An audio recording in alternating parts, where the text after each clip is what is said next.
Қайырлы күн, құрметті көрермен, сіздермен бірге кезекті жәдігер баян бағдарламасы. Бүгінгі бағдарлама 11-13 ғасырларда Қыпшақ хандығының, 14 ғасырда Ақ Орданың, 15-17 ғасырларда Қазақ хандығының астанасы болған орта ғасырлық Сығанақ қалашығына жүргізілген археологиялық зерттеулер нәтижесінде табылған алтындар туралы болмақ.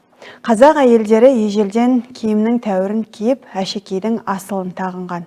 Соның дәлелі орта ғасырлық Сығанақ қалашығының кіре берісіндегі көне қорымнан 2019 жылы археологиялық қазба жұмыстарын жүргізу барысында табылған алтын әшекей бұйымдар. Олар тұмар, сырғалар, түймелер және де маржан моншақтар. Бұл жәдігерлер алтыннан жасалуымен ерек. Аталмыш тұмар бас киімнің элементі болып табылады. Тұмар әйел қорымынан табылған цилиндр тәріздес, екі жағында екі ілгегі бар, ілгектің бекітілген бөлігі 5 жапырақты майда гүлдермен бедерленген. Сары металл алтыннан жасалған. Ортасына жасыл түсті, яғни бирюза көз орнатылған. Бір ғажабы, бұл тұмар сол қалпында таза сақталған. Сонымен қатар, көздің жауын алардай сәнді сырғалар да сол әйел қорымынан табылып отыр. Яғни әшекей бұйым сары металл алтыннан жасалып, көз ретінде ақ маржан тас орнатылған. Жұбымен табылған алтын сырға үлкен маржан таспен әсемделген. Ертеде қазақ әйелдерінің киім кешегін сәнді жарасымды еткен алуан түрлі әшекейлер, үлкенді кішілі түймелер. Бұл түймелер киімнің алдын, өңірін айқастырып жабу үшін ромб пішінінде жұқа алтын сымды тамшы ретінде иіліп, бір-біріне біріктіріліп жасалынған.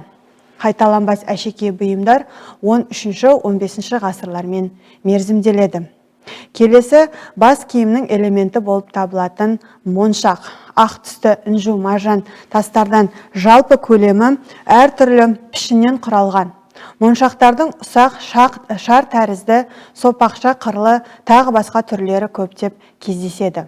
Бұл моншақтар тізбесі 13-15 ғасырлардың мұрасы. Кесенеде маржан көзді алтын сырғалар, көгілдір ақық көзді цилиндр формасындағы тұмар, тамшы формасындағы түймелер және маржан моншақтармен қатар сән салтанатымен жерленген әйел адам қаңқасы қатар табылды. Сығанақ ханшайымы Алтын Орда кезеңіндегі ұлы даланы мекендеген ақсүйек әйелдің образы. Сығанақ ханшайымы 2019 жылы орта ғасырлық Сығанақ қалашығына Қожа Ахмет Яссауи атындағы Халықаралық Қазақ-Түрік университеті мен Өзбекстандағы Орталық Азияны зерттеу халықаралық институты бірлесе жүргізген археологиялық қазба жұмыстары кезінде Сығанақтың нөмір 3 қазба нысанынан табылған. Қазіргі таңда Сығанақ ханшайымы Қызылорда облыстық тарихи өлкетану музейінің төрінен орын алған. Алтын әшекейлі Сығанақ ханшайымы реконструкциясы 2023 жылы Қызылорда облысының әкімі Нұрлыбек Машбекұлы Нәлібаевтың қолдауымен жасалып, облыстың брендіне айналды. Тарихи артефактілерге бай Сығанақ қаласы шығыс пен батыстың көптеген ірі қалаларымен сауда, экономикалық, саяси және мәдени байланыстарда маңызды рөл атқарды. Бүгінде Сығанақ тарихи мәні жоғары орындардың бірі болып саналады.